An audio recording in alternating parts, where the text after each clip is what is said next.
eno ye pulogulaamu yo lesson wiiki eno ku 3ABN TV. Kakasa nti Bayibuli kuli mu 5 akatabo ko ne bayiro okalire ku bigere bya Kristo nga tufeefetta ebyawandiikibwa. Lino ly'ebbanguliro lya Kristo mwatutendekera okumwesiga olwo ntubeera abeesigwa gy'ali. Lesson wiiki eno katuyigire ku bigere bya Kristo. Omulungi mukwano gwaffe ali ku 3ABN antwala omukisa guno okubuuzaako nti osiibye otya eyo, wasiibye otya eyo, obulamu buli butya. Twebaza Mukama akulabiridde akukuumye otuuka ku ddakiika eno abangi nga muli eyo muli mukwaniriza sabbiiti ey'Omukama Katonda. Mu ddiiro lyo wooli tukwaniriza mu program lesson wiiki eno wetuyigira ku bigere bya Mukama ffe Yesu Kristo. Nza kubuuzaako nze Yonasaani Matuvu Munagomba ate nga mpangalira Musira Ssaabasajja eri Buddu. Ndina ttiimu yange kabiriiti wano ey'abamaama ensanyusa okubalabako. Mwebalire neesiimye nnyo, neesiimidde ddala. Ku luuyi luno wakati nina mukyala Musumba Yobu, mukyala Margaret Kimbugwe, bava wali ku Masaka, sokoleke Masaka Makerere, anti bana Masaka to okube Makerere nyabusaala kuza tetutaka kutwala te Masaka Makerere ku Adventist Association y'abayizi, kibiina ky'abayizi aba Seventh Day aba Advent abayivu abo mubatulabirako nga mubasisinkanye era nabo abatulaba mwenna tutubaagaliza akaseera akasufu. Ate wali tulina omugenyi waffe maama waffe mukyala Sebuliba, omubulizi w'enjiri ya Mukama ffe Yesu Kristo. Tukwebaza olw'emirimu gy'otuusaako engalo. Amina sebenya ya Mukama waffe yeebazibwe. Webale na kubulira njiri nze omu kubadde nga bakulaba ku bwati bwayogera Mukama ng'oyigiriza abantu enjiri ya Kristo, ekigambo kya Katonda. Amina. Era tusaba Mukama ayongere okuwa omukisa obuweereza bw'okola. Wow. Oteeketeeke bangi olw'okudda kwa Yesu. Nange ninga alamiriza naye nkwagaliza buwanguzi bwereere. Webale nnyo okujja tusobole okuba nga tutambulira wamu. Kati mbasaba mubuuze ku mulabi waffe ate tubeere nga tweyongerayo.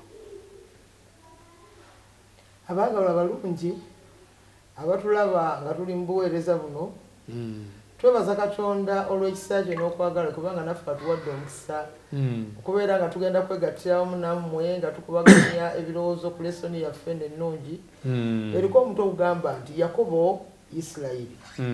Beerawo tukubaganyize wamu era tuyige, Mukama asaba tuweeramu omukisa. Abatulaba mwenna gye muli bannange mwebale kubeerayo era Mukama tumwebaza olw'omukisa era nate gwatwadde olunaku lwaleero okujja tubeeko bye tweyongere okuyiga ku bimukwatako.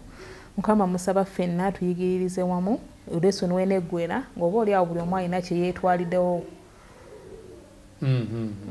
Weewaawo tugenda mu maaso ne lesson weekend tuli ku namba 10 nga twetegereza ekitundu ekyokubiri ku musajja ono Yakobo. Kino ekisooka twakiraba bulungi nnyo, tugenda kyogera katono nnyo nga tutandika naye katutunulire tugenda kwetegereza ekitundu kino ekyokubiri nga tulaba Yakobo afuuse Isirayiri.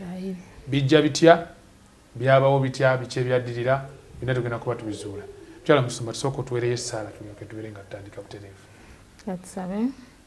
Katonda Kitaffe omuyinza wa byonna, tukwebaza olw'akaseera kano k'otuwadde nate okwongera ku kigambo kyo.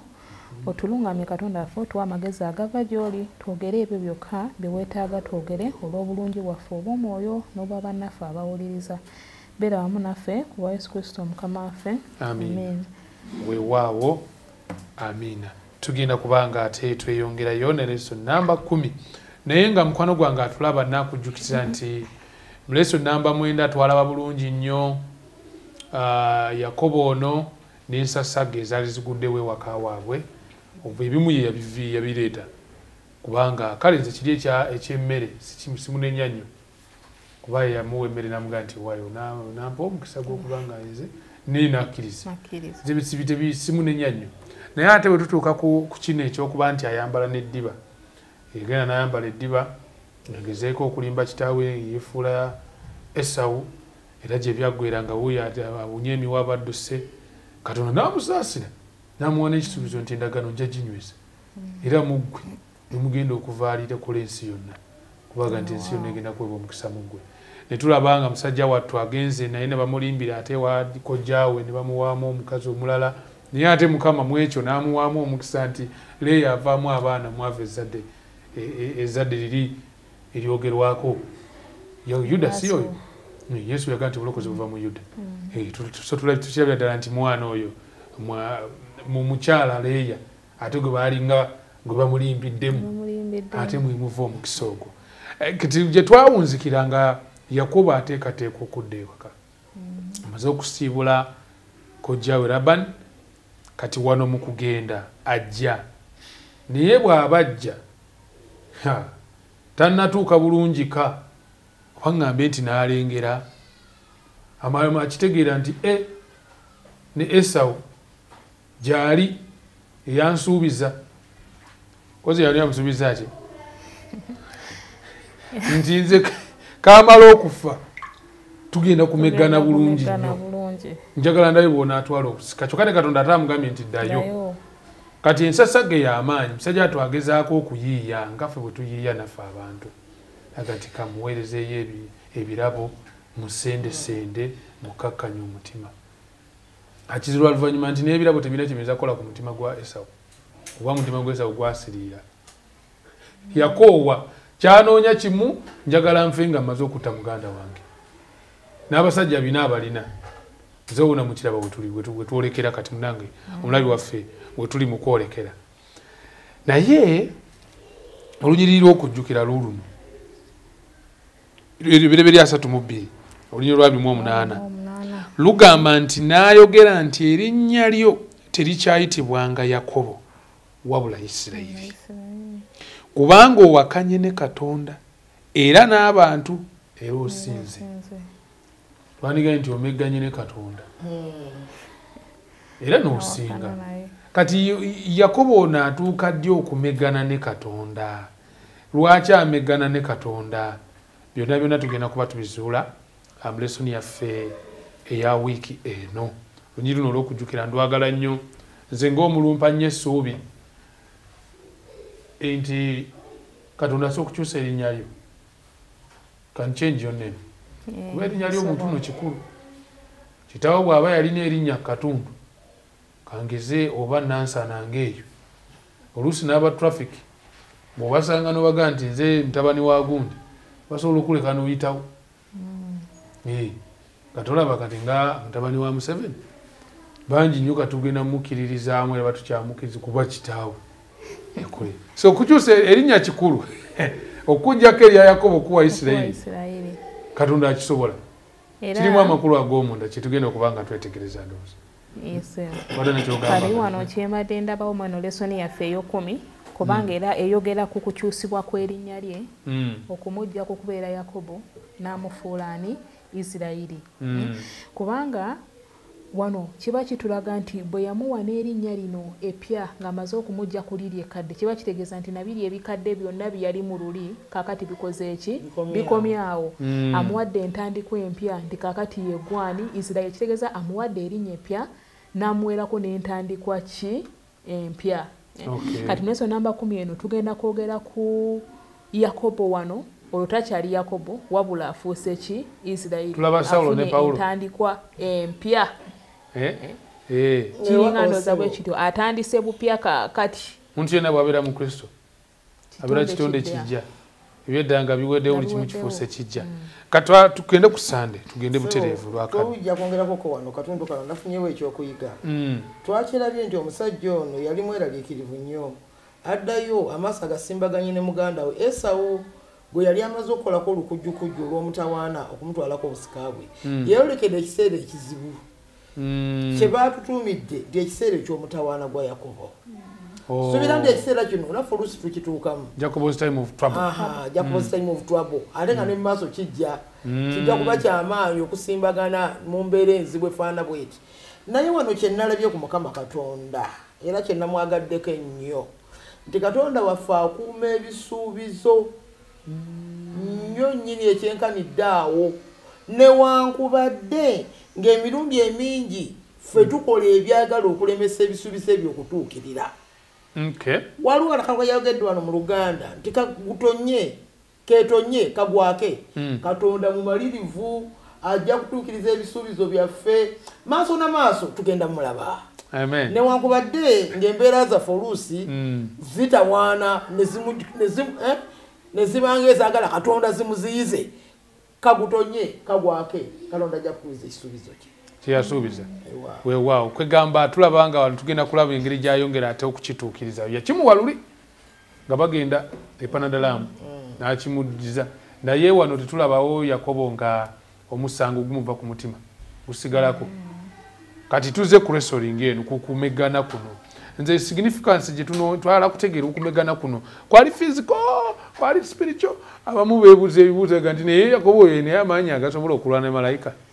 Ndowooza okumegana kuno ye kujja kutya tutandikirawo byonna kujja kutya kwali physical ate era kwali spiritual. Kujja Yakobo wuuno atuusizza okudda eka naye mwenyini akakasa bulungi nti byeyaleka eka yavaayo si birungi.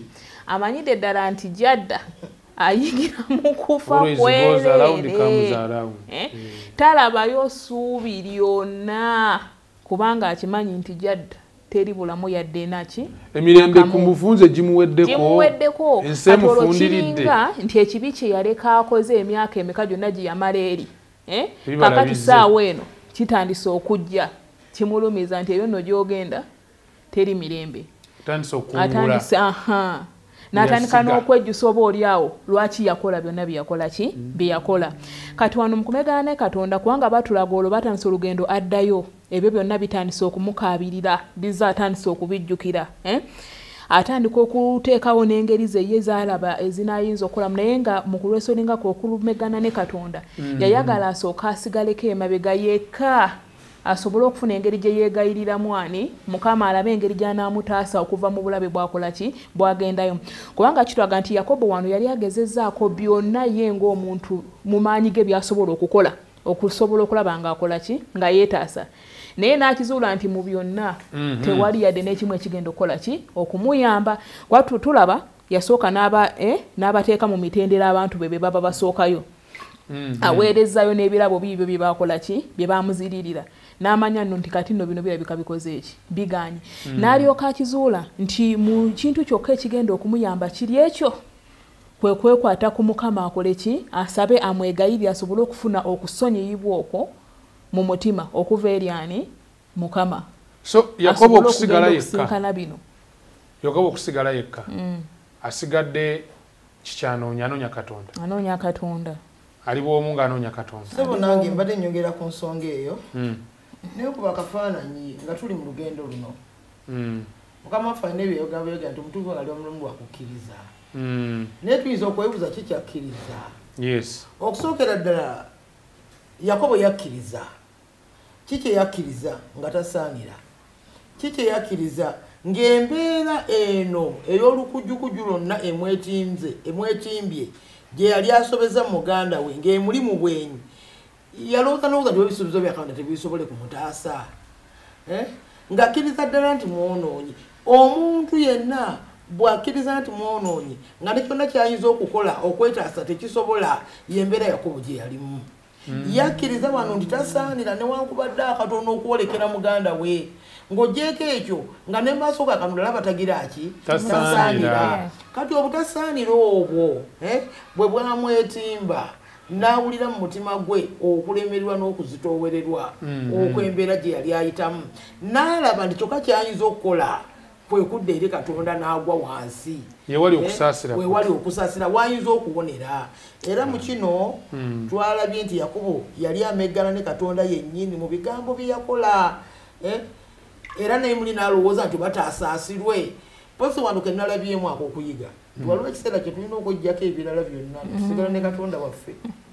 Waliwo essaawa weetuuka ng'olina okuggyako olina kubeera wekka ne Katonda n'osigala wekka ne Katonda. Era wenalabyeo kitegeeza nti nno bwe tubanga ddala tuli bakwasaganya bulungi enkolagana yaffe wakati waffe ne Katonda ebintu ebisinga byonna ebituleebererawo ng'ebyokutubuzaabuza tulina kumala kubyetikkulako ne tusigala ffekka wamu naki naye eyo ka yengeri gye tuyinza okusabamu ddala essaala eri yennyini ekola ki nga teriiko bigitawaanya byonna nga tuli kugamba waliwo byonna okwejjako eriiso bwe likwesitaza lijjeemu osobola okubanga otuuka mu ggulu n'eriiso limu naye ng'otuuseeyo Yakobo asooka n'agamba bannaayo bino byonna tebinnyambye wadde mbirina naye nkyalina obuzibu kimanyi mu nsi muno osobola ng'olina ne kalina nga gy'osula n'eggoloofa nga bwe muzoogerako naye ng'ekyamazima emirembe mutima tewali kati naye kyenjagala ku Yakobo awo nga tugenda akatundu akalala nti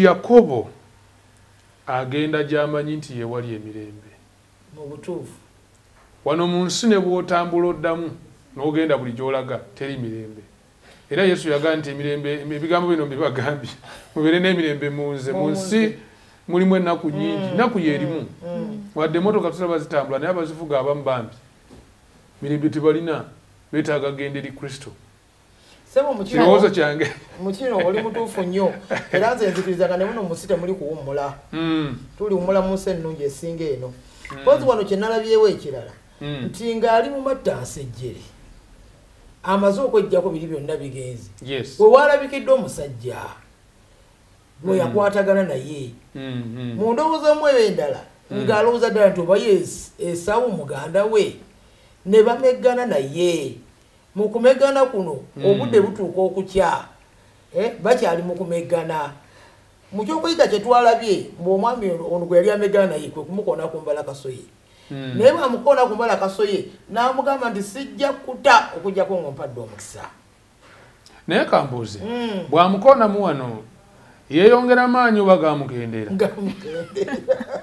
kakati omusomaze kyenda olwamukonyeemu alina okuba awo yakitegeera nti nno omuntu ono gwalwana naye si muntu wa bulijjo kakati nzira okumugamba nti sikuta okutuusa ng'ompadde omukisa kiringa bw'onoolwana ne pepi n'asigala nga waakiri akukutte ku kigere yadde amaze okizuula nti takusobola naye agamba sikola ki sikuta lirimu ggwe gw'olina okola ki okumutaasa kiringa mukyala ng'omwami amukubye naye nga talina wakudda naga nti ate kati ne bwona ngoba nzirewa nze ngenda kulemera ku ggwe nakiremerako bakyala naye of course kagamba mukyala ne bwanakwata omwami n'amunyweza tekitegeeza nti asobola omunyweza naye bambi n'omwami amusaasiddwa kuba kiraba omukazi essubi lyonna lirimu saba ffe tuyinza obutafuna mukisa kumeggana ng'ono bwe yameggana fiziko nga bakwataganye naye bwe tutegeera ensobi zaffe ne Katonda tugende ku maviivi twegayirire Mukama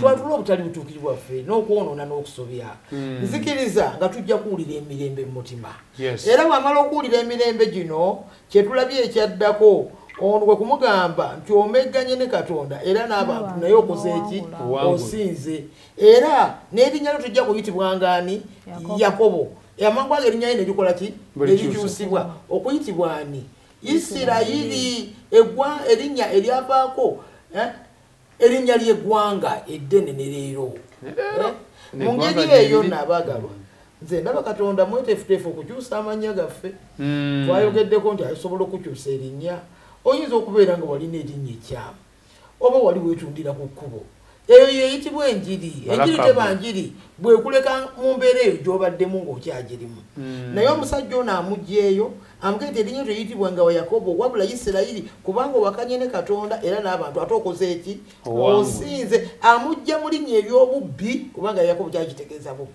ate n'obubbi bwe bujja lwakuba olowooza nti mu maanyi ge asobola okwerwanirira era mu ngeri yonna gye tulowooza mu maanyi gaffe ne mu kufuba kwaffe nga tusobola okubaako kye tukola aye tufuuka babi nnyo okusingawo buli bweyagala okwerwanako okwekolera Katonda kyalina okukolera kati mu ngeri eyo n'amuwa erinnya erimujjukiza obuwanguzi bwe nti omwanye ne Katonda osinze gwe Isirayiri.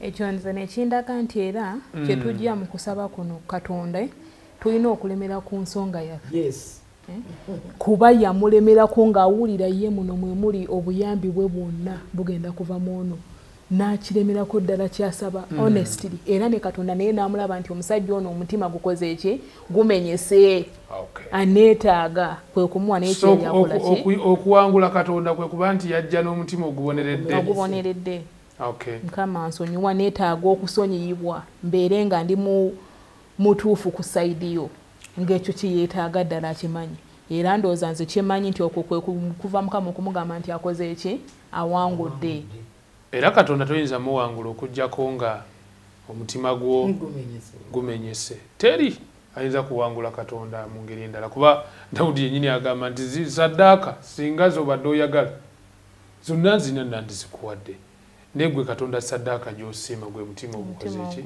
mu bufunze omutima oguwangula omutima gwa Katonda gwe mutima ogumenyese oguboneredde twala kulaba ate ensinkano eno Yakobo awangudde nno nze nzikiza Yakobo ne bwafiira awo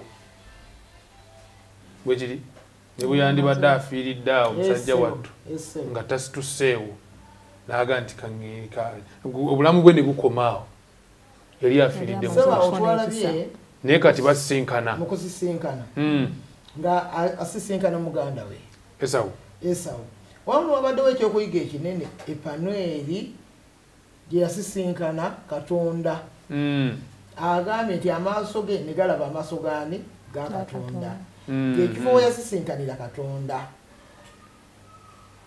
simanyi oba ffe twali tuliddeko nga tusisinkanye ne Katonda nga tutambula mu lugendo luno oba we tuli tutambula nga tuli ffekka kyandibadde kya nsonga nnyo naffe okulaba nga tusisinkanamu ne Katonda n'owulira mu butuufu ng'olabaganyeko ne Katonda naye sifiyole nga sifiyole era oli yali anaagamba nti emindu egisinga ffe twogera ne Katonda tumulaba nga ali ewala naye waliwo omuntu omu yali asaba n'asanyusa Sala yali anakoze olinga atusabira mu divine n'agamba Mukama Katonda waffe oli otya eyo wasiibye otya oli bulungi naffe eno tuli bulungi naye ng'ali mu ssaala ffe Katonda tumulowooza nga atuli ewala ennyo naye tumwogereko nga twogera ng'abali ne Katonda gwe tulaba amaaso olw'okukkiriza yes naye wano mu kyokuyiga kino twalabye nti musajja ono bw'atuuka okusinkana ne muganda we ng'atidde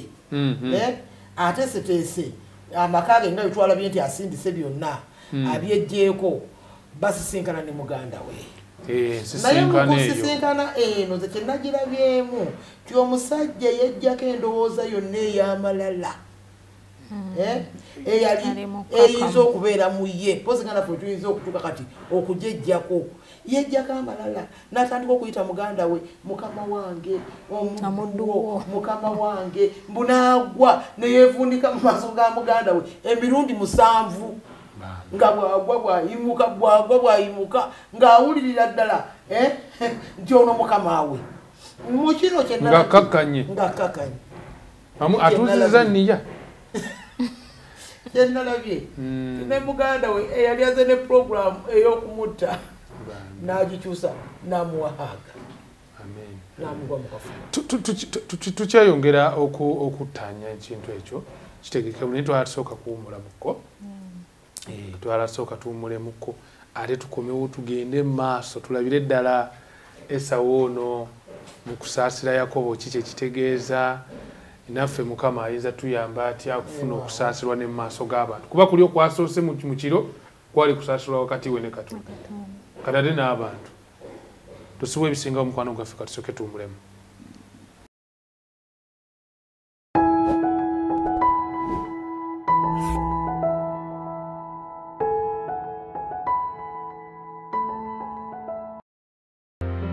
Nendaba malayika omulala ng'abuuka mu bbanga ery'omu ggulu ng'alina enjiri ey'emirembe n'emirembe okubuulira abatuula ku nsi na buli ggwanga n'ekika n'olulimi n'abantu.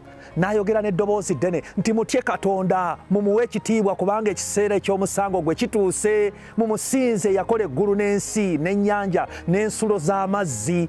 Ne malayika omulala owookubiri n'agoberera ng'ayogera nti kigudde kigudde Babuloni ekinene ekyanywesa amawanga gonna ku mwenge ogw'obusungu bw'obwenzi bwakyo. Ne malayika omulala owookusatu n'agoberera ng'ayogera n'eddoboozi ddene nti omuntu yenna bw'asinza ensolo n'ekifaananyi kyayo era bw'akkiriza enkovu ku kyenyi kye oba ku mukono gwe, oyo naye alinywa ku mwenge gw'obusungu bwa Katonda. Mu kiseera kino weetaaga amagezi agava ku nsulo ey'obulamu osobole okweteekateeka olw'ekyo ekijja eri ensi. 3ABN ezzegawanye okuwa essuubi eryo gyekuumireko. Omulungi ali ku 3ABN tukwebaza kuba nti otambula naffe twongera okwaniriza mu program lesson week eno. Tugenda maaso n'okwetegereza ebyafa by'omusajja ayitibwa Yakobo. Wali ku YouTube weebale nnyo weebalire ddala kuba nti oli wamu naffe osubscribinze olikinze osharinze obubaka olise comment awo otukola bulungi bambi. Mukama tusaba akuwa omukisa n'abali ewala abali ebunaayira mwenna Mukama abawa omukisa. Naawe wali mu ddiiro lyo tukwebaza kuba tutambula ffenna. Wetuwunzikidde ekitundu ekisoose tubadde tuli mu kwetegereza Yakobo ono ng'asisinkanye muganda we Esawu. Tugamba nti neye okweziringula tekubenga kwetoowaza mu maaso ga muganda naye yeziringula mu maaso ga muganda we oluvannyuma ne bagwangana mu kifuba n'asensebuka nsensebuse. Okay, naye eraba nga takyaliwo yejjawo. naye kambuuze okweziringula kuno kwe kuyamba kwe kumuleetera okusisinkana okusiimibwa mu maaso ga okusisinkana ekisa mu maaso ga Esawu. Nandyagadde okyogerako bwe nti musumba kubanga bwe yali tannagenda kusisinkana muganda we ono yasooka kusisinkana Katonda. Okay. N'asaba era n'avaayo nga mutuufu awuya ddala Katonda akoze eki amuwadde omukisa amusonyiye. Si eyo ku Panueli. Yes. Katonda omuwandiisi yabadde ayogera yagambye nti eyo yali Panueli esooka okujja okusisinkana muganda we ye Panueli ey'okumeka ey'okubiri. Kubanga kigamba nti bwe yali asaba eri Mukama n'amuteekateeka okujja okusisinkana ani muganda we. Kati yajja waliawo alina confidence eno nti yadde obugumu nti kyonna ekinaabawo yadde muganda wanaakola kyonna kyanaaba akoze naye akakasa nti ye yakoze eki yasonyiyiddwa. Naye tetumulaba era addamu okusinkana muganda we yamusinkana mu bwetoowaze amalala gonna nga gamaze eddokola ki okumugibwako kwegamba ne yeetoowaza nnyo ekigenze ewala nti oba oliawo ne muganda we newe yandibadde nga mwetegefu okugenda mu maaso ne pulaani eri gye yali azaategese yali takyayinza. Kati batugamba nti wano ffe kitulaga ki ffe ng'abantu nti bwe tuba tusinkanye baganda baffe tubayisa tutya. Nze nendowooza muti era ndowooza ne tusinkana baganda baffe mu bulamu obwa bulijjo tuleme kubeera nga tugenze n'amalala gano amangi ennyo. Tubeere beetoowaze eri baganda baffe era tusobole tulage nti tusobola n'okukola ki okubeera abaweereza baabwe. Kubanga mu kyo nze nabadde yamugira bw'ati era yasigala kyenkana ye era ye mukulembeze we. Newankubadde yeeziringula mutaka n'akola atya ekyo tekyamuggyako kubanga kiki kwegamba Yakobo olutalo yaluvaako dda luli lwe baalina olwani mukulu lwabiki yaluvaako dda kubanga nbatwaga atandise n'okwejjusa agenda n'okwejjusa okwo ye lwaki nakikola kino ye lwaki kitya twegamba okusooka okusinkana Mukama nga tetunnasisinkana baganda baffe kintu kya mugaso nnyo kituyamba nnyo kubanga kikuteekateeka olw'ensisinkano eno egenda okuddako. Yakwata ebirabo abiweereze muganda we Esawu. Naye Esawu n'agamba nange nnina ebimala. Yali yamanya Esawu amanyi nti yamutwalako buki obukulu bwe. Mu mazima okuyita mu ssaala ya Isaaka gye yali amaze okusabira Yakobo n'omukisa gwonna ati n'amawanga gonna ganaakuvuunamiranga. Yayita kyasobola bitereeza ebyo. Okujjako okukakkana wansi mu bwetoowaze buno bwe twalabye obwaleetera muganda we ono n'okukyusa ekirowoozo kye kubanga ebisajja ebina yali azze nabo baaki baali bakunyumya kunyumya ne Yakobo bamusibule bamulekaawo kumugjawo aze kuwulira gwanga nakusuubiza ndi nja kutta.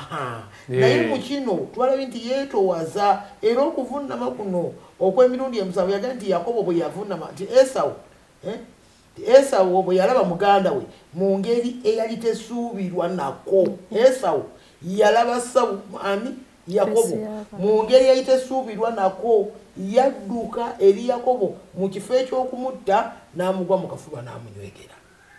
Era naye nkuba akafaananyi nga ne Esawu ebyobusika bivuddeko omugobi ogwo yali amuwadde n'obusika ne bugenda ng'agati kale lutalo lwaki lwaki omuntu kufa tekubanga ayogera ne Esawu kuba ekiro ekyo omusajja ono ng'ali ne Katonda nga bamegana waliwo ekigenda mu maaso ne mu Esawu Katonda ate kubanga akyalayo namugane gwana olutalo lwaki oli wa musaayi gwe mwali balongo mwazaalibwa mwenna ate wanga alina ebigambo byamuwa ebigezaako omukakkanya omutima nti we basinkanira bwe bati ng'omutima mwetegefu okuleetawo emirembe naye era kati musumba tuddayo wali emabega ku kiki wagambye nti waliwo okwenenya n'ova mu kibi n'ogenda n'okola ki n'obitereeza zera ndowooza nti era okwenenya okwo ddala omaze okugenda Mukama akusonyiye ate n'okomawo n'odda mu nsobi yennyini gye walimu okwenenya kuno kw'osoose okukola kubanga okutakyakola makulu kuba ye okwenenyeza oba oli Mukama akusonyiye ate n'okomawo n'odda mu nsobi ki ye mukitegeeza nti tuba tumaze okwenenya ddala nga tukakasa nti tutereezezza ebintu byaffe ne Mukama tulina okujja na bino bye tusobezza tukole ki tubitegeere wano baatugamba nti Esawu Yakobo asisinkana muganda we Esawu olwo amaze okumusonyiwa n'akola komenti nti alinga alabye mu ye fesiyani ya Katonda kati ngomugaya ate yamulaba mu fesi ya Katonda ekyo nabyo omuntu okumulaba mu fesi ya Katonda nti yawulira empulira yemu nga bwe yawulira nga ali ku penywere ekyakola ki ekyasooka nawulira nga asonyiyiddwa kati ajja mu maaso ga muganda wakola ebyo byonna era n'afuna okusonyiyibwa okwo kwe kumu nga kwe yafuna wa eri ndowooza kweva okola statement eyo nti ndabe mu maaso go nga alabye fesiyani kwegamba ekyo kintu kiri nembula mwafenduza kibaawo waliwo omuntu goba wasuubira nti ono ye okuddamu okukwatagana naye Katonda yalisaasira obusaasizi nga wagezaako n'omwetooloola n'omusaba akusaasire ne bigaana naye ekyamazima olunaku lwe lukya ne mugwangana mu kifuba n'amaziga ne mugakaaba olabira ddala nga Mukama omulabi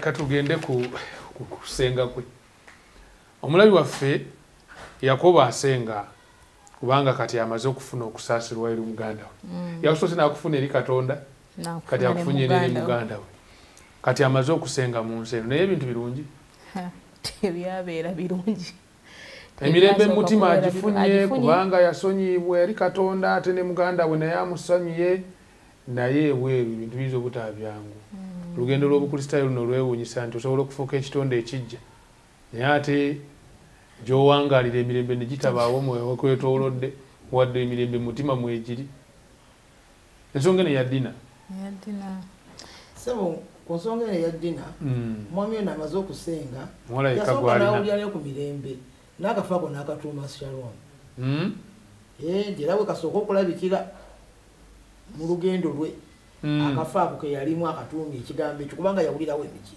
emirembe wulira amaze okugwangana ne muganda mu kafuba embeera gye yali asuubira ey'obuzibu tagiraba kiri mulaala awulidde emiki emirembe era mu kukola kino twalebe nti kyeyasooka okukola kwe kuzimba ekiki ekyoto n'awaayo ki saddaaka ey'okwebaza n'okusiima Mukama era ng'ekikolwa kino kyeyakola kyali kyakusinza Mukama mu ngeri efaana bwetyo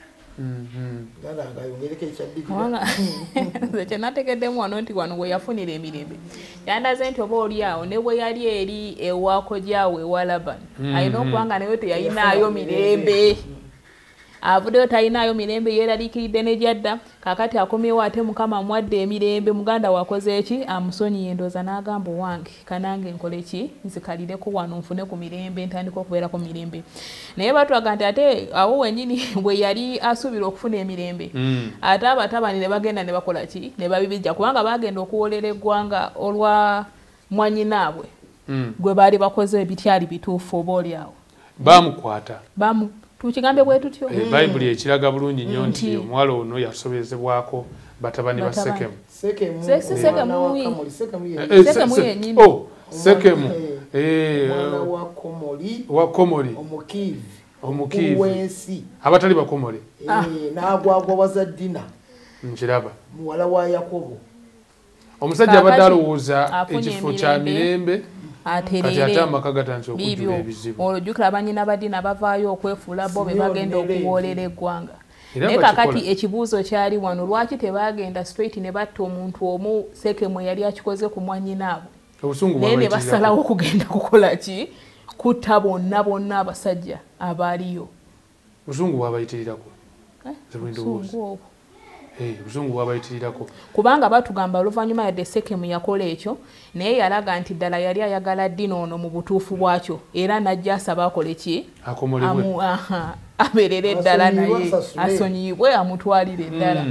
Naye nga bano balaba nedda tekisoboka. Naye ne babeera nga abaali bagezaako okusiikuula olutalo kubanga okugenda okutta bali bonna ng'eyakola omusango yali muntu omu ate mumumanyi. Kyalaga nti era balinga abayinayo togamba olutalo lwe baali banoonya ku bantu baniira. So kati omusajja Yakobo wadde ayina emirembe ku mutima naye ensi emwetoolodde temulimi emitawaana gyeyongedde ate bweyongezi. Kuba Yakobo omusajja yafunye singa yali tasoose kusinkana mirembe mu Katonda mitawaana gino gyandimuyigudde.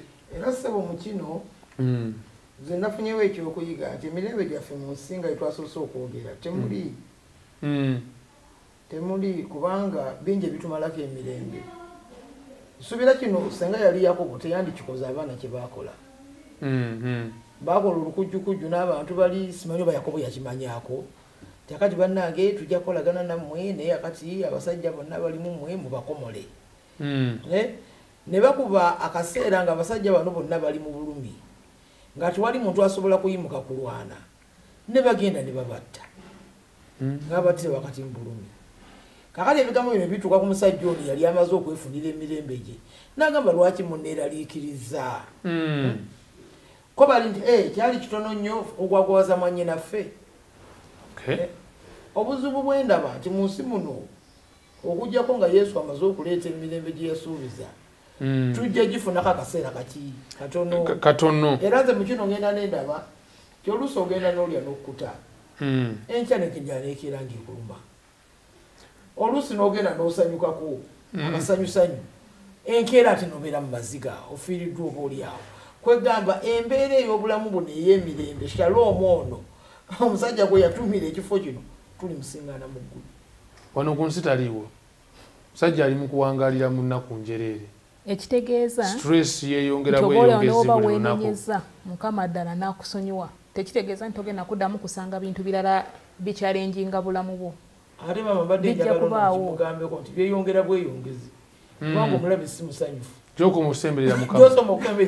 Okusemberera Mukama. N'ebizibu gye bikoma okweyongera. Naye ate oluusi waliwo ebizibu ebijja nga kulina okwebiva.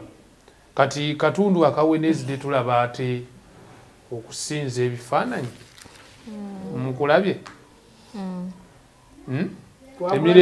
Emirembe gibula waka ng'oluusi girina ebivaako. Oluusi mu nkambi mubaamu aliko obuzibu. Kinjogedde kasubire nti njogedde mazima si bwe kiri. Kati tulabye kale ekyaddiina tetukiganye musajja ebizibu byonna ebibaddewo emirembe gimugweddeko naye ate n'awaka wano wakyaliwo obuzibu obulala obw'okusinza ebifaananyi oba bakatonda abalala. Simanyi ekintu ekyo mwakirabe mutya mikwano gyange. Nsoma nga tonaakugenda ku ekyo waliwo kakomenti wano ke mbadde njagala okwogerako ku Tuesday. Baali balaga bano nga Yakobo eri bwe yalimba naye ne bamulimba n'akomawo no Sekemu n'akola muwala we ekikyamu ate ne yeefulaza okwetonda ne batabani be ne bakkiriza ne babalimba naye nga munda balina ki agenda ndala. Kati ne batubuuza nti ekyo ku butonde bw'omuntu gwe kitegeero ti nze nakirabyemu nti omuntu ndowooza yo yenna ekyaye bw'atyo bw'ali bw'aba talimba aba alimbibwa. Kwegamba kibeera buli kaseera gwoba tolimbi omuntu omulala ajja kujja akole ki akulimbe. Kwegamba ne mubeera omwaka akavuyo ak'okulimba n'okulimbibwa. Ate nga kituufu kyosiga kyokungula nti Yakobo ensobi ze yakola ez'edda wadde Katonda yamusonyiwa naye zaakomawo zonna ebivaamu by'oluusi tebitera kola tebyaba birungi.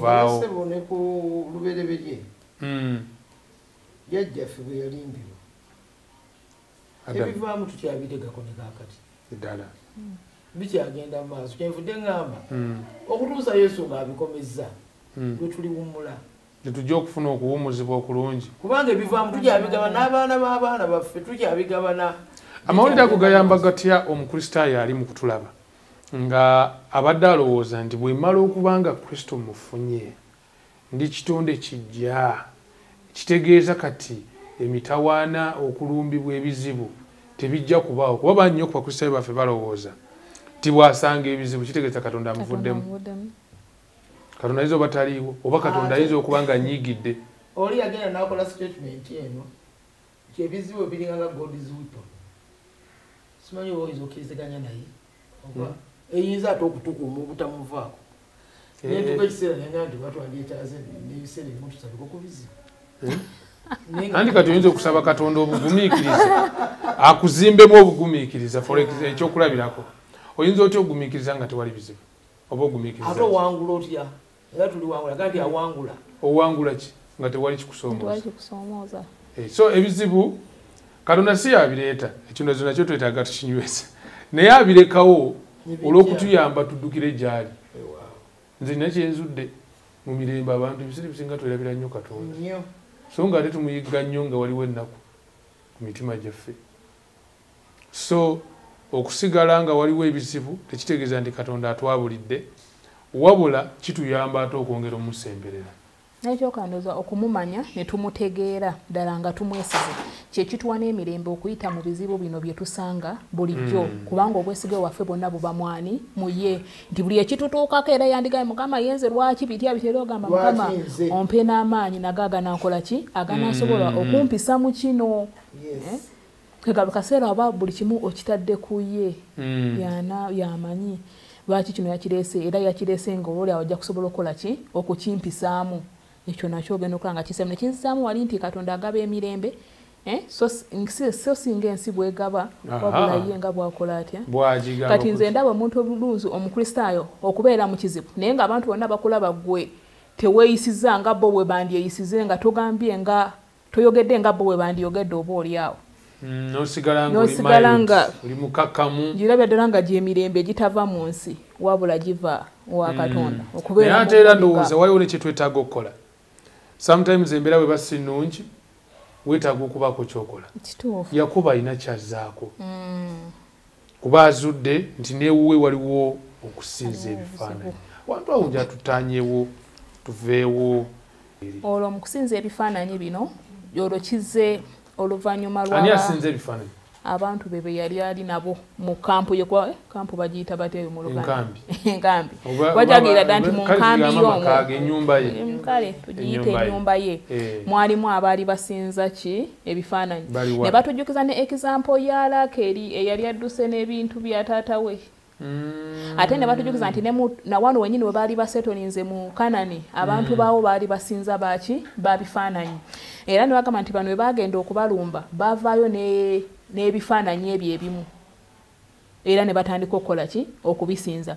Jjukira olwo kaakati Mukama amulabikidde amugamba baddeyo waeri bave mu wano we baali baddewo mu egindi ebeseri okumusinza.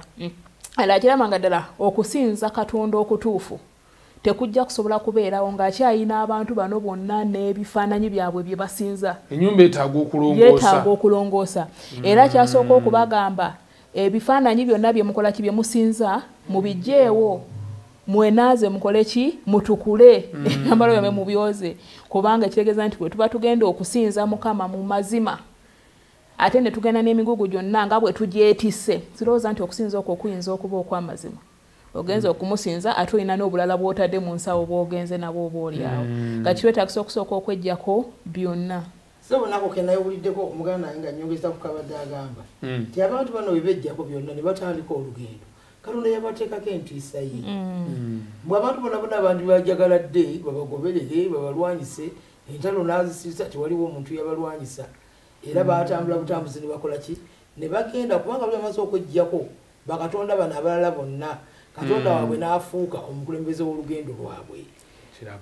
Oba oli awo singa waliwo abaali basigazza kyandibadde kisiikula efitina eri abantu bano ate babakole ki babalwanyise naye baatambula miki mirembe.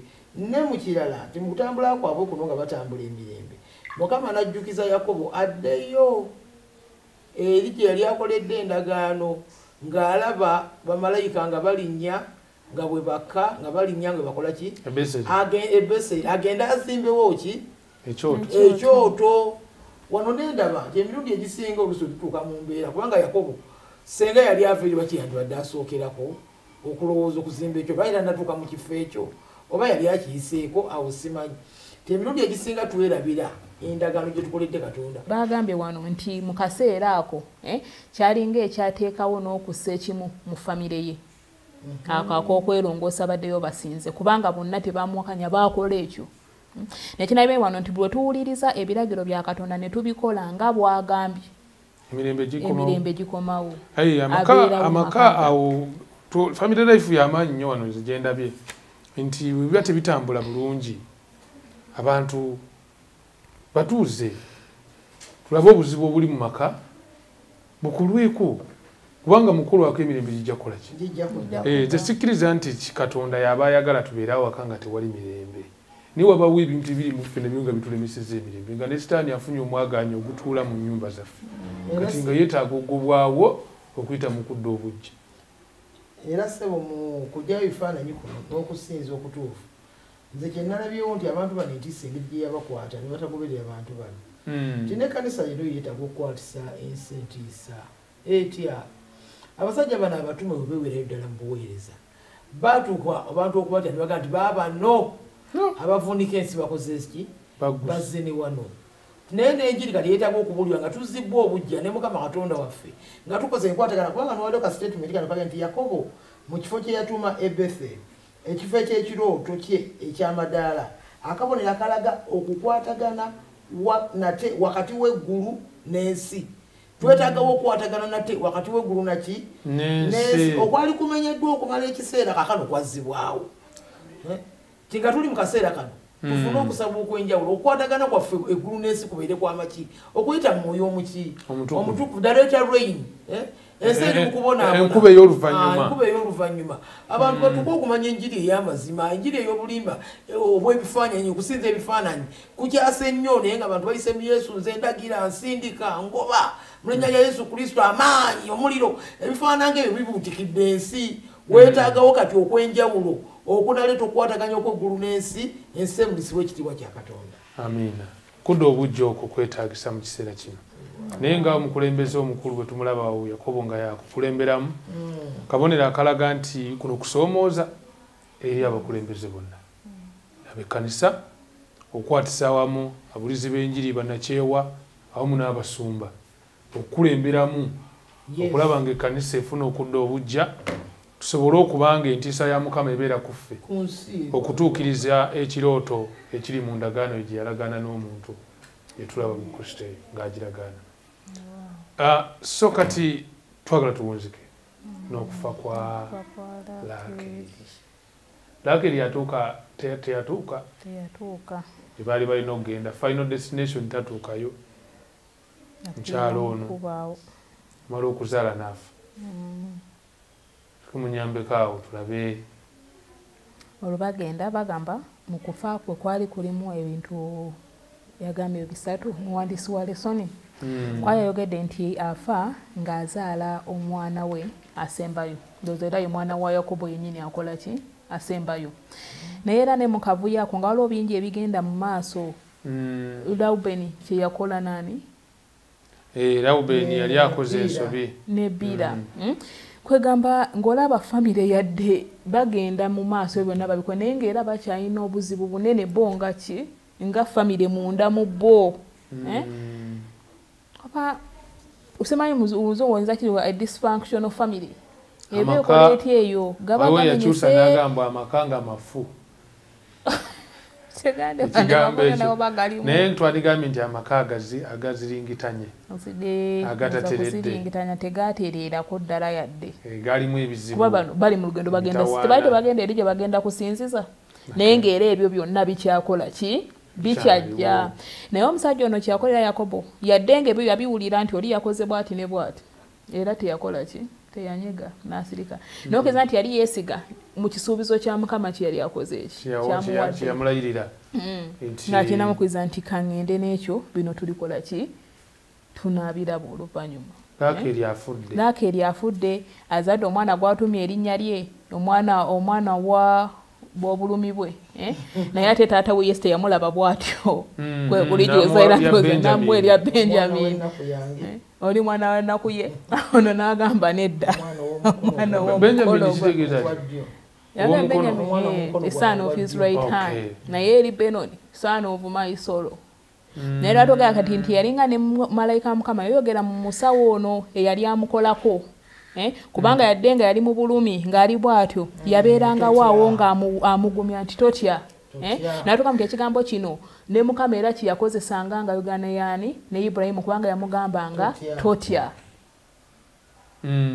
totya nga wali era paka bwe bagenda ne batuusa ebyo byonna nga Mukama yali akoze eki we yali abibalagidde okukola naye ndaba wano nti yadde tuyinza okuba nga tuva mu families eziziringitanya mu ngeri yonna gye zizirigitanyamu naye Mukama waaba yatusuubiza ekisuubizo ekyo tubeerenga bakakafu bulijjo nti kijja kukola ki kutuukirira kwegamba fe okuva mu famire yonna gye tuva ezo eziziringitanya obulabi bwonna obutwetoolodde sitaani kubanga atuli kumpi nnyo okutulemesa okusobola okutuuka ku kisuubizo kiri Mukama waffe kye yakola ki kye yatuwa naye tweddukiriza mu kigambo ki ne tutambulanga bw'agambye yadde ng'ebyo byonna bibaawo era mu luvannyuma tufuna ki obuwanguzi nga bwe yatusuubiza kubanga ekisuubizo kye kyalubeerera kinywerera wow so mukino nange nnyongerako ti wiponi y'omulabe esinga okubeera ey'omutanda gy'akozesa kutya tibwagala okututiisatiisa atumalamu amaki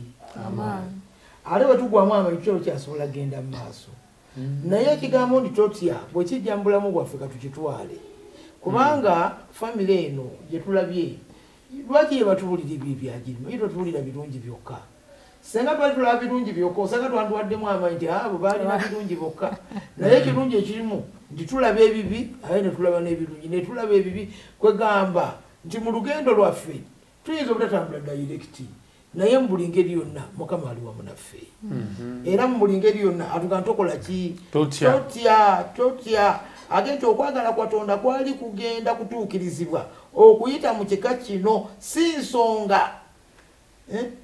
nsonga mazima famire eno yali yeegyegudde etya Katonda yali wakutuukiriza ekisuubizo kye yali tajja kutonda famire endala era tajja kutonda kanisa ndala ekanisa ya Katonda ne yasigalawo eyogerwako nti ekyobugagga Kristo gyatunuliza amaki amaaso ge si nsonga mulimu ebikolobero si nsonga mulimu entalo si nsonga mulimu okulwana ekanisa ya Katonda yakutuuka ekkana amina kwega Katonda anyweza kiyasuubiza mu mbeera zonna kinewunyisa ku ekyo nti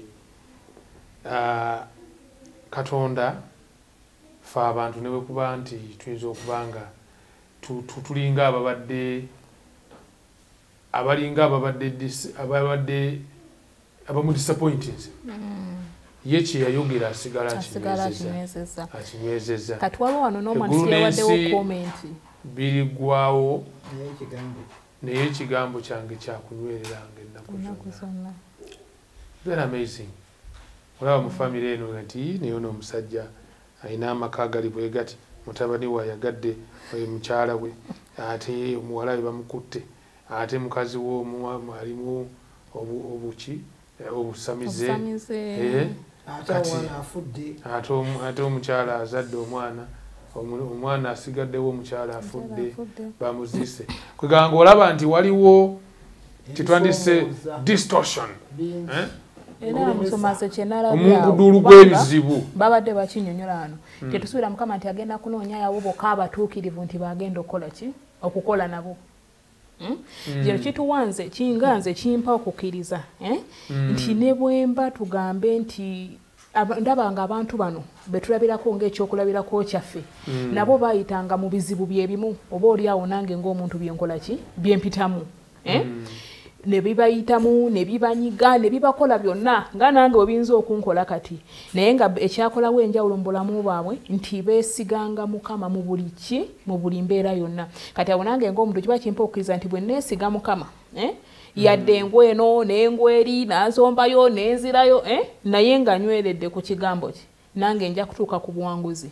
ng'abantu bano bwe bakola ki bwe baatuukako amiina weewaawo kwegamba toddaawo ne weeraliikirira ogaa nti nze engeri amaka gange bwe gafaanana bwe gati Katonda ayinza n'obanga nze yanvaamu kirooto kye kye yali alina erinzi kirabika tekijja na kutuukirira kubanga ffe ng'abantu ideally tulowooza nti abalina emirembe be abalina Katonda. Embeera amaka ago bwe gaba nga gaziringitanyi kati gwe Katonda layika yakuvaamu dda. Naye wano kikulagira ddala nti embeera ne weebanga wakasi wa mirembe Katonda tekigaana kuba nti ye gwe mulonde we. Amaka g'Abakristaayo nga galimu ebizibu tugume si ffe tusoose ne bajjajjaffe nabo baakola ki bayita mu bizibu byebimu ate n'ebyokuliibwamu enkwe kuba kati wuuyo Lewubeeni waaba yali amu kitaawe olukwe byonna byonna byebimu ku ennaku zino kubitumazeeko emirimu nokusanga ddala abantu ngaaganzi niyeekandaga abasumba ne bagezaako omukwasaganya gundi naawe kakana n'alema so nga bintu byebimu ne bajjajjaffe bye baakola bye baayitamu so kituwa amaanyi okwesiga Katonda newankubadde ng'embeera nzibu. Buli omu ampeeyo ekigambo kimu ekiwunzika. Ssebo nga tuwunzika nze njagadde tutegere nti tujja kusinga ekiseera ky'omutawaana gwa Yakobo. Ebigambo bino tebibadde byangu Yakobo byayiseemu oba byayitamu tuyinza okubisomako wano naye tebyali byangu. Yayita mu muliro. Naye mu kino kye tuteeka okumanya kiri kimu titugwe mu kumeggana ne Katonda. Kwe twalabye nti kuno kwe kwetowaza n'okutegeera ddala nti gwe kuba tolina kyoyinza kukola. Omuntu wa Katonda Pawulo kyayogera n'agamba nze nyinziza byonna muyampa amaki amaanyi kuba ffe tetulina kubanga gati abantu bano baatuuka mu mbeera enzibu nga n'essuubi lyabwe libbira. Naye tumegane ne Katonda waffe tumukwate nga Yakobo yamukwata. Kati nsoma omukyala nga bw'ayogedde alina kyayogedde nti obulamu bwa Yakobo buno tebwali bwa mirembe. N'enzuuka statement gye yakola ng'asoose okusisinkana Falaawo nga Yozefu amututeyo ng'amugamba nti oba yali alinayo omugamba nti oba ng'okoze nnyo n'amugamba nti emyaka gyange gino gy'olaba gijjudde ennaku n'okukola ki n'okubonaabona okuyitiridde. Naye okwo kwonna okubonaabona n'ebizibu bye yayitamu naki tewaliwo na kimu kyamusika kumujja byamufuula musajja w'amaanyi ddala. Era nakatiiko okusobola okuba nga ssaawa eno tukyakola ki tukyamunyumyako tumwogerako. Era nkinzuka nti munaku zino ezisembayo kubanga era ndowooza Sitaani naye akola butaweerwa okulaba nga naye baazikiriza ki bangi nnyo. Naye bwe tuneekwata ku Mukama era nga mu ngeri yemu nga Yakobo bwe yamukwata nti nze sikuta paka ekyo kyokka kye kijja okusobola okutuwanguza okutuyisa mu nnaku zino ez'oluvannyuma naffe katumwekwateko misana kiro paka nga atuwadde ekyo kye tukola ki kyesobola kubanga yekayeka yajja okutusobozesa okuvuunuka emitego gy'omulabe gyonna gye tuyitamu mu nnaku zino. Maama tuweereyo essaala. Tukwebaza nnyo Mukama Katonda ffe kubanga oli mulungi. Ebigambo bino ebifaana bwe biti twandibijjeewa senga si ggwe Mukama abituteekerateekera. Otusaasira busaasizi Mukama ffe okubiyiga ate n'okusinga okubimanya ate n'okusinga okubyagala ate n'okusinga okubiteeka mu nkola. Kkiriza abaddu n'abazaana bo nga tuliisibwa ekigambo kyo kino kireme okubeera obubeeza awo kubanga omuddu wa Dawudi bwe yali ng'akyogerako yagamba nti ekigambo kyo kiwoomerera n'okusinga ebisenge by'omubisi gw'enjuki. Byandibadde ebigambo kye biyinza okuyimusa essuubi ery'omuntu afaana bw'ati mu nsi efaana bw'eti. Naye ebigambo bino tubiyiga ne byongera okutugumya n'okutunyweza kubanga ne mu byo bituyisa obutatya. Katonda waffe nno ssebo kkiriza okunyweza ekkanisa yo kubanga kyekyomuwendo ky'olina.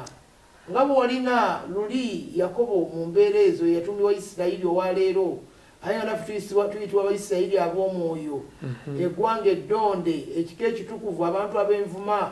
Tuyambe Katonda waffe tuleme okulemera mu mitawaana egy'obulamu buno tweggyeko byonna tulyoke tubeere abaddu n'abazaana abanabeera abeesigwa newankubadde nga kitwetaagisa kufa. Kristo bw'onojja olyoke otuwe ekirabo eky'obulamu nga tekugwawo. Bino byonna tubisabye n'okwebaza kubanga otuwulira. Yongera okunyweza ekkanisa yo tuwe omwoyo omutukuvu ekuba ey'oluvannyuma giwasuubiza eneetuyimirizawo nga tuli banywevu mu mirembe gino nga tuwa obujuliro bw'obwakabaka ensi egweko entiisa yo abantu beeteketeke Kristo okomewo okayire ekkanisa yo tuzeeyeka mu kitiibwa okuyita mu Kristo Yesu Mukama waffe. Amen.